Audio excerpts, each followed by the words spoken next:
Next हमारा point है climate. अब जो है वो क्लाइमेट के ऊपर अभी हमने जिसके बारे में पढ़ा वो था weather. Meteorologist record the weather every day. अब जो मेट्रोलॉजिस्ट होते हैं यानी मौसम विभाग वाले होते हैं वो लोग वेदर के यानी एवरी डे हर रोज़ जो है वो वेदर रिकॉर्ड करते हैं, मौसम आबो हवा जो है वातावरण जो है वो रिकॉर्ड करते हैं। The records of the weather have been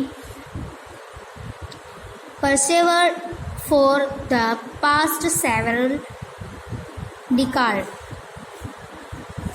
This helps us to determine the weather pattern at the place. यानी कि जो रिकॉर्ड होता है वेदर उसकी ही मदद से परसेवर्ड पास्ट सेवरल डेट जो होता है उसी की मदद से ही उसी के जैसा पैटर्न होता है। The average weather pattern take over a long time says 25 years is called the climate of the place. यानी कि अब ये जो क्लाइमेट्स है जो वेदर है वो यानी कि एक ही दिन में चेक करके बता दे तो ऐसा नहीं होता, यानी कि इसको कई वर्षों तक यानी करने यानी 25 साल तक कंटिन्यू इस एवरेज को जो है वो लॉन्ग टाइम यानी कि लंबे समय तक इस वेदर का जो पैटर्न है उसको फॉलो करके जो मौसम विभाग वाले हैं वो लोग रोज़ का रोज़ एवरेज निकालते हैं और फिर 25 सालों तक कंटिन्यू करने के बाद ही वो लोग हमें जो है वो बताते हैं कि आज हवा में गर्मी है, आज हवा में नमी है, या फिर आज इतनी गर्मी बढ़ेगी, इतने डिग्री आज का तापमान है। इस तरह से जो है वो टेम्परेचर हमें बताते हैं। If we find that the temperature at the place is high most, यानी कि हमें जो है वो टेम्परेचर अलग अलग प्लेसेस का पता चलता है।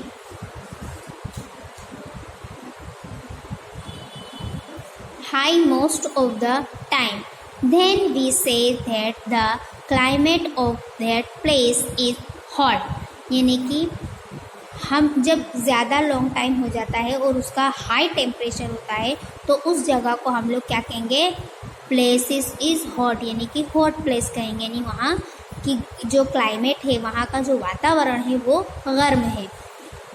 If there is also heavy rainfall on most of the day in the same place, और उसी की तरह जहाँ ज़्यादा बारिश होती है तो वहाँ जो है रेनफॉल होता है।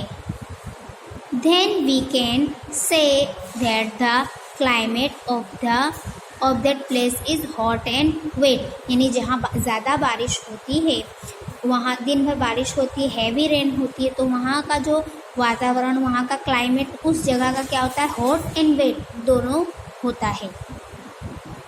In table 7.1, 7.2 and 7.3 we have given the climate condition at 2 places in India, यानी कि हमें जो है वो 7.2 और टेबल 7.2 और 7.3 दिया है।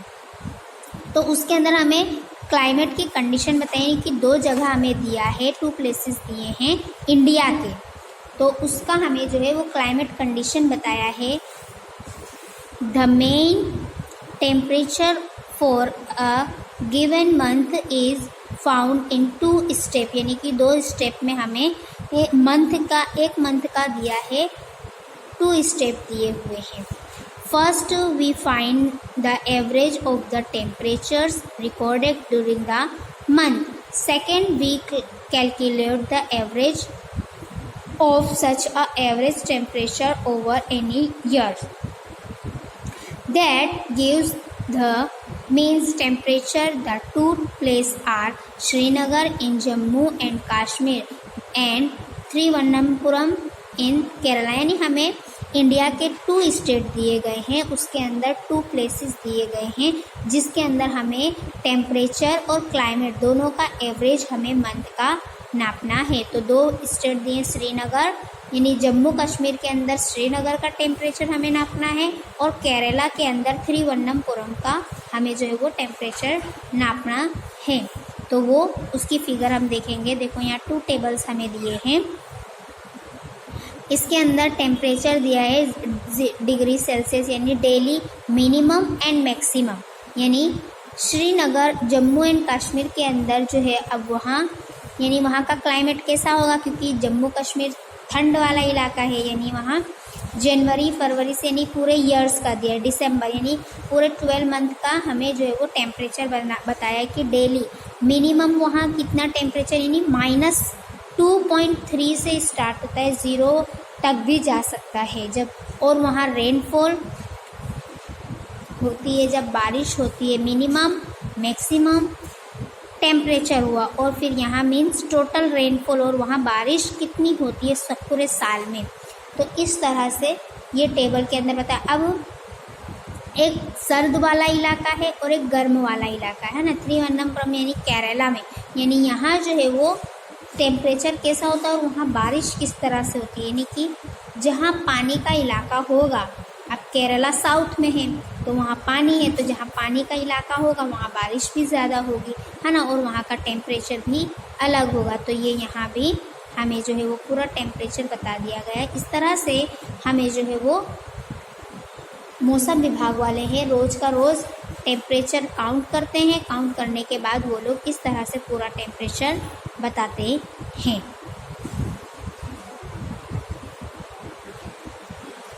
By looking at table 7.2 and 7.3, we can easily see the difference in the climate of Jammu and Kashmir and Kerala. We can see that Kerala is very hot and wet in comparison to comparisons to Jammu and Kashmir. यानी कि यहाँ बताया कि हमने जो है वो table जो है 7.2 और 7.3 देखा, तो उसके अंदर से हम आसानी से ये डिफरेंट फाइंड कर सकते हैं कि जम्मू और कश्मीर जो है वो केरला और जम्मू एंड कश्मीर का जो क्लाइमेट है वो दोनों एक दूसरे से अलग है। केरला के अंदर जो है वो केरला जो है वो वेरी हॉट एंड वेट है, और जबकि जम्मू एंड कश्मीर के कंपेयर में, है ना, यानी कि जम्मू और कश्मीर का जो क्लाइमेट है वो ठंडा है, वहाँ ठंडा का इलाका है, बर्फ़ गिरती है वहाँ, और केरला जो है वो हॉट और वेट वाला, यानी कि वहाँ गर्मी भी होती है और बारिश भी होती है। Which has a moderately hot and wet climate for a part of the year. यानी कि जो है moderately hot and wet climate है दोनों, यानी कि पूरे साल का। Similar that for the western region of India, for example Rajasthan will show that the temperature is high during the most part of the year। यानी कि इसी तरह से इंडिया के अंदर जो वेस्टर्न रीजन है इंडिया का, उस एग्जाम्पल के तौर पर राजस्थान की बात ले लो, वहाँ हम देखेंगे तो वहाँ का भी टेम्परेचर जो है वो हाई होता है, यानी गर्म इलाका होता है पूरे साल में, और वहाँ बारिश कम पड़ती है। बट ड्यूरिंग द विंटर, लेकिन विंटर के टाइम में during winter which lasts only for a few months, the temperature is quite low. The region receives very little rainfall. This is the typical desert climate. It is hot and dry. The northern eastern India receive rain for a major part of the year.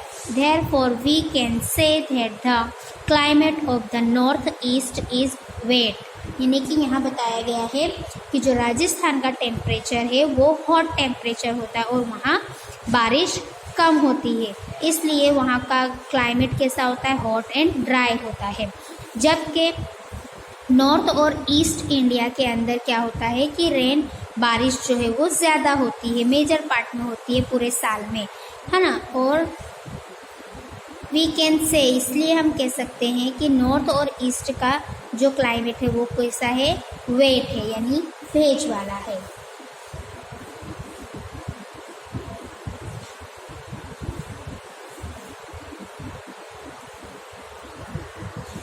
अब जो है हमने वो climate भी पढ़ लिया। अब हमारा 7.3 है climate and adaptation.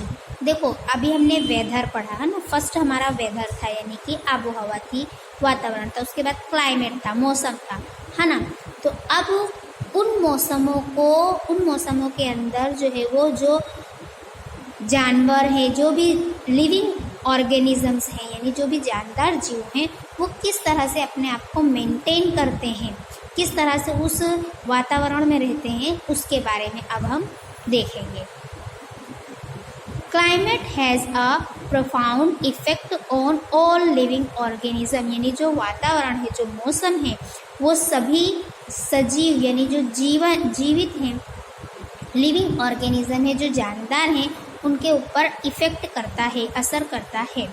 Animals are adapted to survive in the conditions in which they live, यानी कि जो एनिमल्स हैं वो इन वातावरण में किस तरह से सर्वाइव करते हैं, किस तरह से अपनी ज़िंदगी को जीते हैं, उनकी क्या कंडीशन होती है, तो वो यहाँ देखेंगे हम।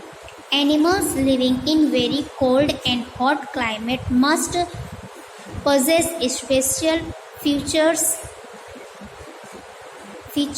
to protect themselves against the extreme cold और heat। देखो यहाँ बताया गया है कि जो जानवर होते हैं, एनिमल्स होते हैं, वो अपनी ज़िंदगी हॉट एंड कोल्ड यानी कि सर्द और गर्म क्लाइमेट में, सर्द और गर्म मौसम में किस तरह से उसे जो है वो प्रोटेक्ट करते हैं अपने आप को, और दूसरे टेम्परेचर के हिसाब से, है ना। कि जैसे गर्म वाला इलाका है तो गर्मी वाले जो जानवर हैं वो सर्दी में नहीं रह सकते, तो वो अपने आप को किस तरह से प्रोटेक्ट करते हैं, है ना। तो ये यहाँ इस चैप्टर में दिया गया है कि recall from chapter 9 of your class 6 science book the definitions of adaptation, यानी कि हमने जो है वो 9 चैप्टर के अंदर जो है वो हम देखेंगे। क्लास 6 में आपने साइंस की बुक में जो है वो इसकी डेफिनेशन देख ली थी।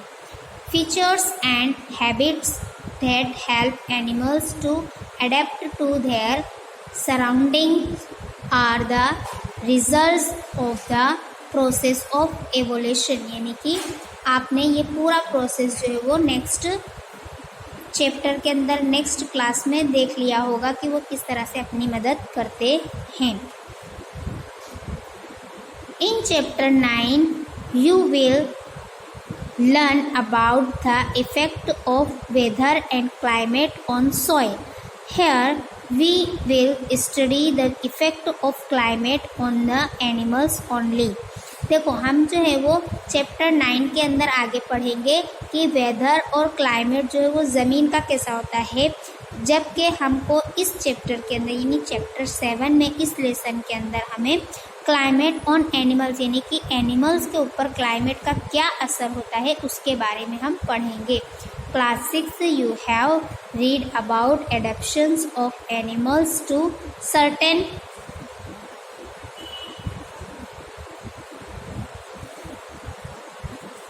habits as an example of adaptation of animals to climatic conditions, यानी कि हमको जो है वो इस चैप्टर के अंदर एनिमल्स की क्या हैबिट्स है उसका एग्जाम्पल भी हमको दिया है, और क्या क्लाइमेट कंडीशंस हैं उनकी उसके बारे में भी हम डिस्कस करेंगे।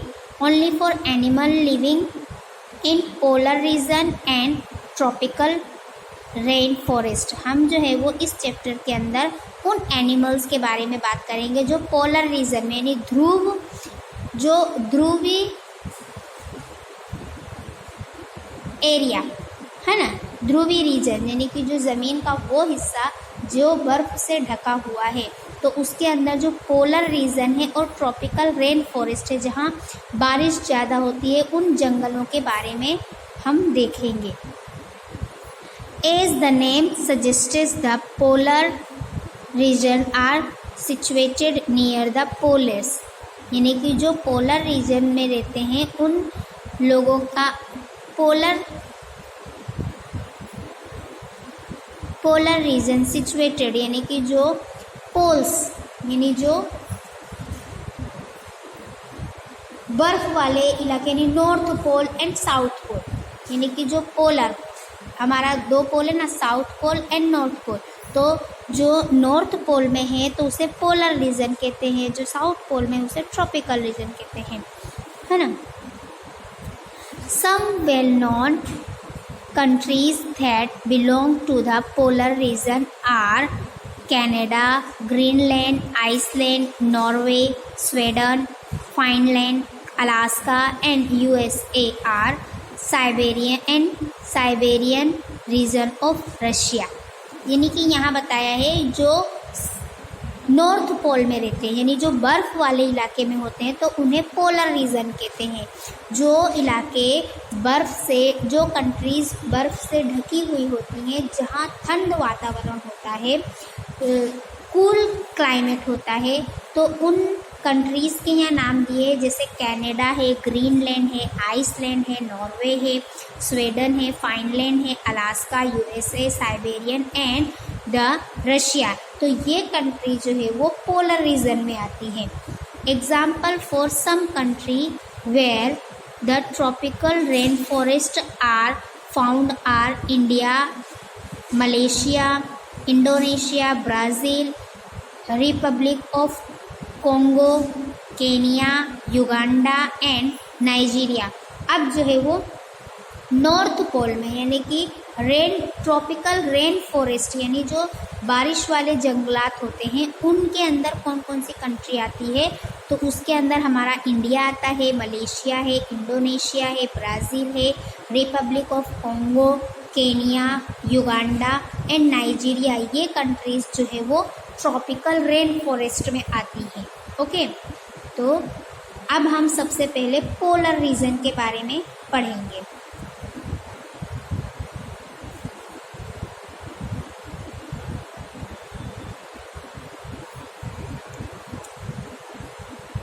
Take an outline map of the world, यानी कि हमें जो है वो मैप के अंदर, पूरे वर्ल्ड के अंदर मैप, वर्ल्ड का मैप लेना है और उसके अंदर आउटलाइन करना है, मार्क करना है the polar region in blue, यानी जो पोलर रीजन के अंदर जो भी कंट्रीज़ आती हैं उन कंट्रीज़ की अंदर आउटलाइन करना है blue line. Similarly mark the tropical of region in red, और जो ट्रॉपिकल रीजन में आते हैं तो उनके अंदर हमें रेड मार्क करना है। इस तरह से हमें वर्ल्ड के मैप के अंदर जो है वो आउटलाइन करनी है। तो फर्स्ट ऑफ ऑल हमारा है द पोलर रीजन, यानी नॉर्थ पोल की बात कर रहा है यहाँ। The polar region presents an extreme climate, these regions are covered with the snow and it's very cold for most part of the year. For 6 months the sun does not set at the poles, while for the other 6 months the sun does not rise. In the winters in the temperature can be as low as a -37 degree Celsius. देखो यहाँ क्या बताया है कि जो polar region है वहाँ का जो है वो क्लाइमेट कैसा होता है, एक्सट्रीम होता है, और वहाँ क्या होता है, वो रीजन, वो एरिया जो है वो बर्फ़ से ढका हुआ होता है और वहाँ बहुत ही ठंड होती है, इट्स वेरी कोल्ड। और वहाँ के मोस्ट ऑफ पार्ट के अंदर, यानी कि वहाँ मोस्ट ऑफली साल के अंदर जो है वो बर्फ़ से, वो एरिया, वो कंट्री जो है वो बर्फ़ से ढकी हुई होती है। और वहाँ कैसा होता है पूरे साल में, यानी कि 6 महीना जो है, 6 मंथ सूरज जो है वो निकलता ही नहीं है और 6 मंथ डूबता ही नहीं, यानी कि 6 महीना वहाँ दिन होता है और 6 महीना वहाँ रात होती है। क्यों? क्योंकि वो इलाके जो है वो बर्फ़ से ढके हुए होते हैं और वहाँ का टेम्परेचर सर्दियों में -37 डिग्री तक पहुँच जाता है। Animals living there have adapted to this severe condition. Let us see how they are adapted by considering the examples of polar bear and penguins. देखो अब वहाँ जो एनिमल्स होते हैं वो अपने आप को उन कंडीशन से कैसे सेवर करते हैं, कैसे प्रोटेक्ट करते और किस तरह से अपनी लाइफ को उन कंडीशन में जीते हैं। तो वहाँ के 2 एनिमल्स हैं, पेंगुइन और पोलर बियर। पोलर बियर किसको कहते हैं? जो वाइट भालू, वाइट रिच, सफ़ेद रिच होता है ना, उसे पोलर बियर कहते हैं। और पेंगुइन भी आप जानते हो, जो ठंड के इलाके में रहती हैं। अब यहाँ हम देखेंगे कि polar bear have white fur so that they are not easily visible in the snow white background. It protect them for, यानी कि पोलर बियर जो वाइट भालू होते हैं वो अपने आप को, यानी वाइट भालू वो अपने आप को बर्फ़ के अंदर ईजीली क्या करते हैं? विजिबल हो जाते हैं, यानी उनमें मिल जाते हैं, बर्फ़ के अंदर मिल जाते हैं, क्योंकि उनका जो बैकग्राउंड है, उनका जो ऊपर का हिस्सा है वो वाइट होता है इस वजह से। और उस वाइट जो उनके ऊपर की वाइट खाल जो होती है उससे वो अपने आप को प्रोटेक्ट करते हैं। It also helps them in catching there pray to protect them for extreme cold. They have 2 thick layer of fur. अब यहाँ बताया है कि वो लोग जो है वो उनके ऊपर जो वाइट खाल होती है, फार होती है, तो वो उनको क्या है? प्रोटेक्ट करता है। कैचिंग देयर यानी कि वो गर्माहट देता है, जिसकी वजह से वो लोग ठंड वातावरण में भी रह पाते हैं। और उनके ऊपर 2 थिक होती है, 2 लेयर होती है जो उन्हें प्रोटेक्शन देती है सर्दियों में। They also have a layer of fat under their skin, यानी कि उन लेयर के अंदर क्या होता है? फैट होता है, चर्बी होती है, जिसकी वजह से उनकी स्किन जो है वो उन्हें उस बर्फ़ के, यानी उस ठंड वातावरण में उन्हें सिक्योर रखती है। In fact, they are so well insulated they have to move slowly and rest often to avoid getting overheated. यानी कि उनके अंदर ज़्यादा चर्बी होती है और उसकी वजह से वो अपना जो वज़न है वो संभाल नहीं पाते, यानी कि वो बहुत स्लोली चलते हैं और ज़्यादातर वो लोग यानी कि रेस्ट करते हैं, आराम करते हैं और ओवरहीटेड को जो है वो अवॉइड करते हैं।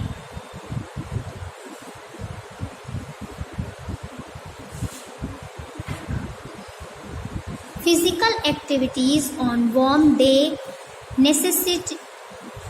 necessitated cooling.